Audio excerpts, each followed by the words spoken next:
We're back again this week with chapter 164, Who Remains? What is in for us this week? Well, let's get right into it. We started off with page 1 of another colored page. I feel like I'm getting spoiled at this point. We see everyone in their color pages. It's nothing that special. We see the colors of time skip Isolde, Shion, Tristan, Diodora's friends, a couple of friends, enemies, who knows, and the rest of the group. And I just keep forgetting just how jacked Percival is now. Like, I miss Chibi him, but also I'm still surprised to see him, buff like a Spartan. We start off our story with Anne and the others going up to meet one another. Wow, I forgot how tall Isolde is compared to Anne. Isolde asks if she joined the fighting festival too, but who came with? It's everyone, and she's glad to see that those two are okay. And getting to an important matter, Anne asks Isolde if they know what's going on with Prince Tristan. And it seems like they do. Shion and Isolde give a look like they know what's going on, but they can't quite explain it. And speak of the devil, so you did come. You posers pretending to be my friends. Yep, it's Tristan, or they call him, but he says no, it's Tantris.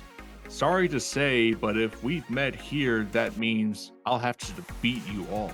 All for the sake of my beloved Isolde. Ah, that hurts. That's gotta hurt. And tries to point some sense into Tristan by saying, quit your nonsense. Isolde's right here in front of you. Open your damn eyes. Isolde begs Anne to stop, with her asking, why? Just why? But Shion, deciding to be a hero, tells them to stand back, as he doesn't want them to step in. Tristan is confused, but Shion explains, Prince Tristan, remember the scar over my left eye? I'm afraid it might awaken some trauma inside of you. But if it'll bring back your memories, I don't care how much abuse you'll hurl at me. You see, when we were still young, but Tristan ignores his story and just flat out jumps him, saying he knows nothing about that. So wait, just like Lancelot, Tristan somehow caused damage to Shion, his cousin? Okay, maybe there's a flashback I missed. Anne comes to Shion's rescue, but that leaves Isolde exposed. Even though she feared the worst, Tristan stops. His hands stop and he doesn't know why. He knows that an imposter posing as Isolde. Oh man, what the hell's going on with this kid? But something interrupts their conflict. A large gust of wind, nay, a giant tornado forms in the arena. Anne says she can feel it sucking her in, but Shion says that no, it's getting bigger. They're gonna have to run for it and carry Boris with him, with Shion asking, who even is he anyway? Tristan and Isolde are left alone, with Tristan saying, so I don't need to take action after all.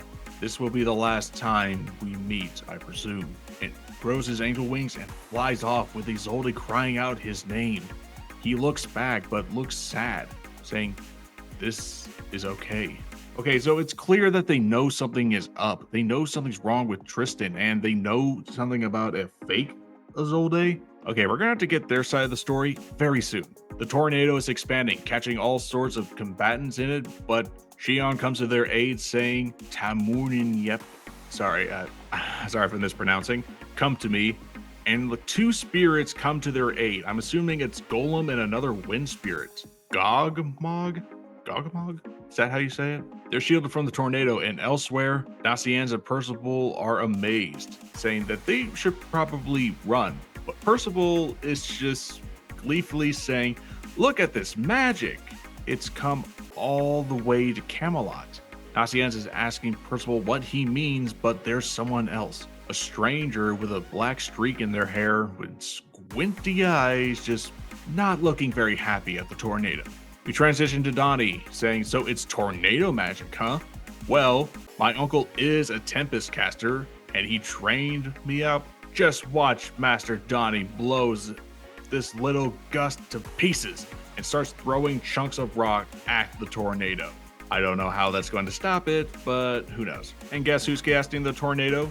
Inside, there's someone saying, that's right, bring it on. That wimp Donnie doesn't realize it's me. He's resisting at full force. The cloaked figures start to remove their, cloaks. That's awful extremely mean of you, bastard. The cloak figures reveal themselves to be, well, Hauser and Edlin. Edlin says, what will we do if we wind up defeating one of the Knights of Prophecy? Hauser, still rocking his mustache, although it's not as good as Escanor's mustache, yells at him, don't be a moron. Surely they'll be able to overcome such a trial, or they'll never save the world. Hauser warns him not to get too close to the Twister as he'll be sucked in within a blink of an eye. Edlin says that he knows, but something pokes its head out like a shark coming out of the water and just stabs him. Yeah, Edlin just is shanked and falls dead. This distracts Hauser as the tornado dies, and so does he. Well, there you have it. That's our story. Stan's dead. Good night. So Edlin's spirit is now above them, looking over his own corpse, while his murderer is just waving at him, saying, hey. Coming to his rescue is Percival, and of course it's going to be him. He's a life spirit and a death spirit. With one touch of his hand, Edlin is now returned back to his mortal body. Talk about a close call, if I'm being honest. Hauser and Edlin thank him, but before the happy reunion could be met, quiet.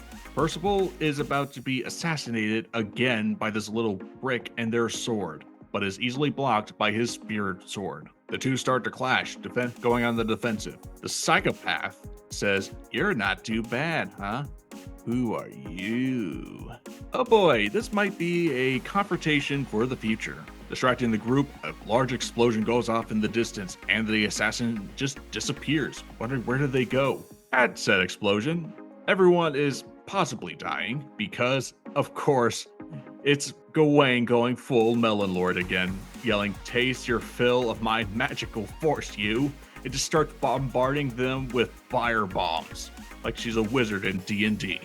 But there's a hand poking itself out of the smoke, saying, come and get me, bitch. Cocky, Merlin says, how brash of you, and starts casting a spell, charging up to reveal Exterminate Maximum Ray. Wow, so this means Merlin was kind of holding out when she did her Extermination Ray back in Season 2. Imagine how big it could have been like this. However, I wonder if it would have been more powerful, because whoever it was just looks like he took no damage. He's just waving his finger saying tisk tisk. I gotta say though, this guy has a pretty cool design. I love the muscle bound metal gear he's wearing. That sword also looks pretty cool, but how in the hell did he not get incinerated? I mean, look at the rest of the combatants. They are dying, and yet he's just steaming.